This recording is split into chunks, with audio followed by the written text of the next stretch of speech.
നമ്മള് ഈ കുറെ ഇവരുടെയൊക്കെ പോയിന്റ് നോക്കുമ്പോ എല്ലാം ഓൾമോസ്റ്റ് ഈക്വൽ ആയിരുന്നു. പിന്നീട് ഈ ഫസ്റ്റ് സെക്കൻഡ് തേർഡ് കൊടുത്തേക്കുന്നത് 1-2 പോയിന്റ് അനലൈസ് ചെയ്തിട്ടുള്ള കുറെ കാര്യങ്ങൾ വെച്ചിട്ട് മാത്രം. ബാക്കി എല്ലാവരുടെയും ഈക്വലന്റ് പോയിന്റാ. അപ്പൊ ഈ ലാസ്റ്റ് തേർഡ് പ്രൈസ് ഇത് ഫസ്റ്റും സെക്കൻഡും ഇദ്ദേഹം ആദ്യം ഫോർത്തിൽ വന്നു, പിന്നെ തേർഡിൽ വന്നു, പിന്നെ സെക്കൻഡിൽ വന്നു.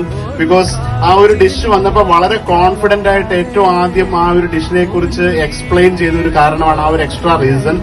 വളരെ കോൺഫിഡൻസ് ആയിട്ട് ഒരു ഹെൽത്തി ഡെസേർട്ട് എന്ന നിലയിൽ ഒരു പായസം ഉണ്ടാക്കുന്നു. അതിനകത്ത് നമ്മുടെ അടുത്ത് പറഞ്ഞു ഷുഗറിന് പകരം എന്താണ് ശർക്കര ജാഗറിയാണ് ഉപയോഗിച്ചത്. And is very confident. ഇപ്പൊ ഒരു ഷെഫ് ആവാൻ വേണ്ടിയിട്ട് എത്രാം ക്ലാസ് മുതലാണ് ട്രൈ ചെയ്യുന്നത്?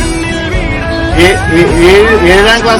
വയസ്സ് മുതൽ ഒരു ഷെഫ് ആവണമെന്നുള്ള ആഗ്രഹത്തിലുള്ള ഒരു കോൺഫിഡൻസ് മുഴുവൻ ഞങ്ങളുടെ മുമ്പിൽ കാണിച്ചു. So congrats. എനിക്ക് ഉറപ്പായിട്ടും ഒരു നല്ലൊരു ഷെഫ് ആവുന്ന ഉറപ്പുണ്ട്. കൺഗ്രാറ്റ്സ്.